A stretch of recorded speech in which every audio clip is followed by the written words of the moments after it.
आप सभी को अहोई अष्टमी व्रत की बहुत-बहुत शुभकामनाएँ। राधे राधे एवरीवन। आज की वीडियो में हम आपको अहोई अष्टमी की बहुत ही सरल पूजा विधि बताएँगे। देखिए, कार्तिक मास के कृष्ण पक्ष में आने वाली अहोई अष्टमी को के रूप में मनाया जाता है। इस दिन महिलाएं अपनी संतान की लंबी उम्र के लिए अहोई अष्टमी माता का पूजन और व्रत करती हैं। अहोई अष्टमी को लोकल भाषा में होई आठी भी बोल देते हैं। इस वर्ष अहोई अष्टमी का व्रत 13 अक्टूबर दिन सोमवार को किया जाएगा। तो व्रत की जो पूजा है वो दोपहर में 10 से 11 के बीच में बाद ही की जाती है। तो 10-11 बजे के बाद शाम तक आप किसी भी समय पूजा कर सकते हैं। जब आप अहोई अष्टमी की पूजा करेंगे तो आप अपना पीलिया ज़रूर ओढ़ लीजिएगा। बच्चे के जन्म के समय जो माई की चुनरी आती है उसको पीलिया कहते हैं।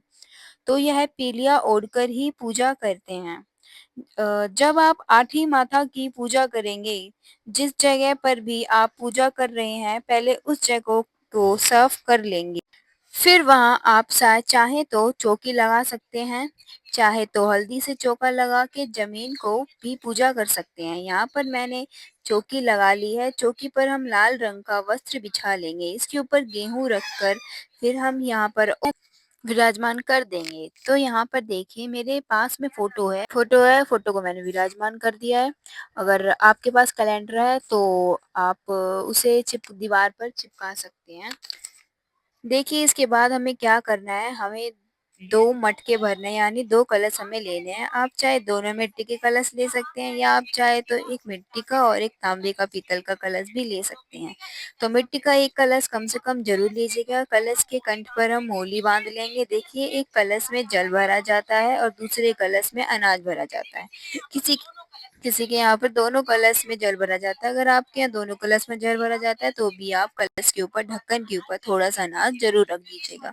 क्योंकि इस व्रत में अनाज का बहुत महत्व होता है और किसी-किसी के यहाँ पर तो मतलब ज़्यादातर के यहाँ पर तो कलश में अनाज और एक कलश में जल भरते हैं। तो अनाज में आप गेहूँ, चावल, बाजरा कोई भी अनाज ले सकते हैं। इसके बाद हम कलश के कंठ पर मोली बाँधेंगे और कलश को हम यहाँ पर 2 घड़ी के रूप में रख देंगे। तो अहोई माता के साथ ही हम कलश को रख देंगे। देखिए अगर आपने बड़े मटके लिए हैं, बड़े कलश लिए हैं तो आप चौकी के नीचे रखिएगा। चौकी के नीचे थोड़ी-सी हल्दी डाल के ज़मीन को शुद्धिकरण करके वहाँ पर कलश को रख सकते हैं। और अहोई माता के कैलेंडर को चौकी के ऊपर रख लीजिएगा। मेरे छोटे कलश है इसलिए मैंने चौकी के ऊपर रखे हैं। इसके बाद देखिए हमें अहोई माता की यह माला लेनी है। लगभग हर घरों में यह माला होती है। अगर आपके घर में भी यह माला है तो आप ज़रूर लीजिएगा। अगर आपके घर में यह माला नहीं है तो फिर आप बगैर इस माला के भी अहोई अष्टमी का पूजन कर सकते हैं। यह साहू माता की माला होती है। घर में जितने बच्चे होते हैं सबके नाम के मोती इसमें डाले जाते हैं। जब बच्चा जन्म लेता है तो एक बच्चे के नाम के 2 मोती इसमें डलते हैं। बच्चे के जन्म के टाइम पर मोती डलते हैं और उसके शादी के टाइम पर मोती डलते हैं। किसी-किसी के यहाँ पर हर साल मोती डाले जाते हैं, यानी हर साल जितने बच्चे होते हैं उस हिसाब से मोती डालते हैं। तो यहाँ पर जैसे भी मोती डालते हैं उस तरह से आप देख लीजिएगा। इसके बाद हम गेहूँ लेंगे।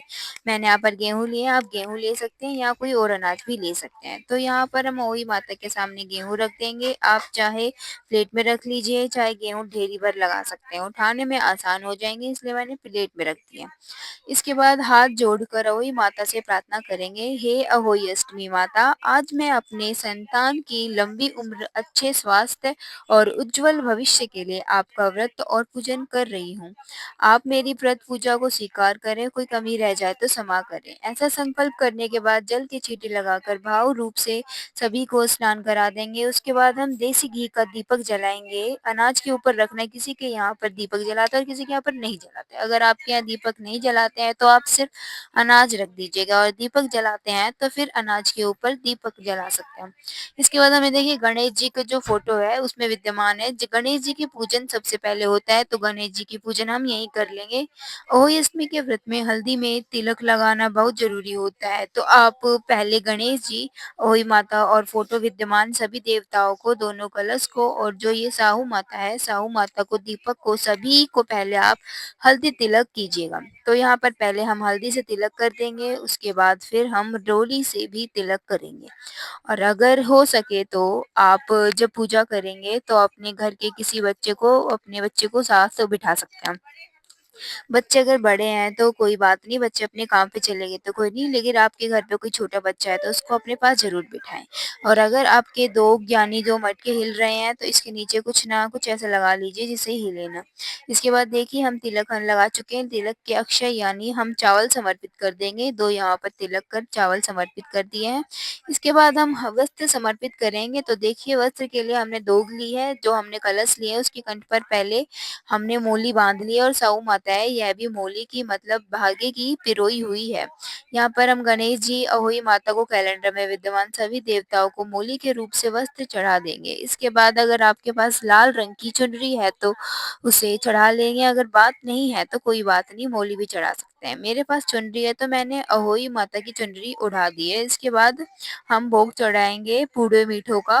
पूड़े भोग लगाया जाता है, लेकिन किसी-किसी के यहाँ यह मीठे पूड़े शाम के समय बनाए जाते हैं और कहानी दोपहर में सुन लेते हैं। तो आपके यहाँ पर ये शाम के समय की जाती है, तो दोपहर में आप पतासे चढ़ा सकते हैं।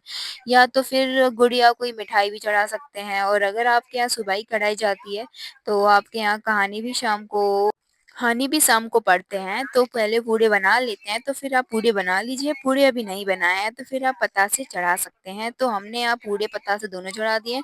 जो भी भोग आप चढ़ाएँगे, जो हमने कमोई भरी है, यानी जो हमने दोघड़ रखी है, जो मटके रखे हैं, उसके ऊपर भी हम भोग ज़रूर लगाना है। इसके साथ ही हरे फल का भोग भी लगाया जाता है। हो सके तो आप सिंघाड़े का भोग ज़रूर लगाइएगा, सिंघाड़ा ना हो तो कोई और फल ले सकते हैं।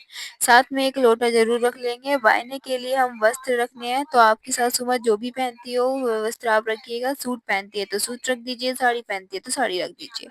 तो यहाँ पर हमने साड़ी ले ली है। कोई अष्टमी व्रत में वायना निकालना ज़रूरी होता है। यह वायना अपनी सासू की दिया जाता है। अगर आपकी सासू नहीं है तो अपनी नंद या जेठानी को दे सकते हैं। तो यहाँ पर हमने वायने के लिए वस्त्र निकाल दिए हैं, साड़ी निकाल दी है, हमने दक्षिणा रख दिया है। यथासंभव अपने दक्षिणा रख दीजिएगा।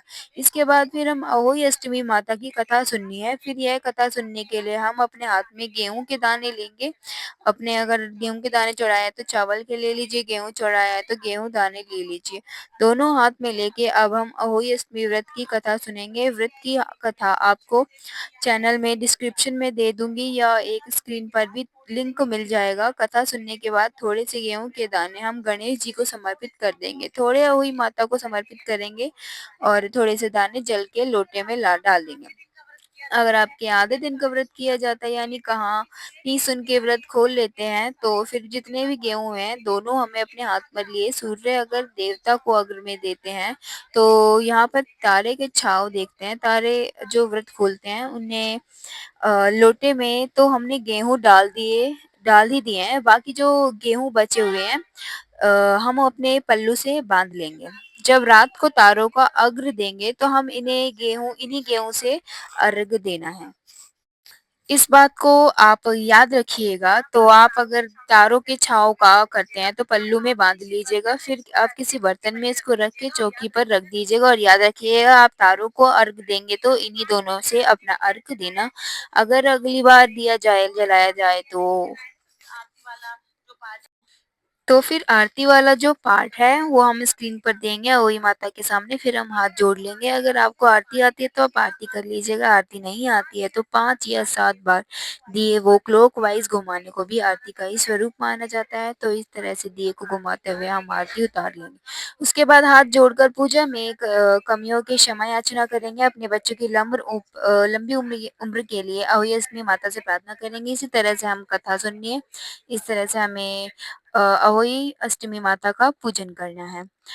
पूजा करने के बाद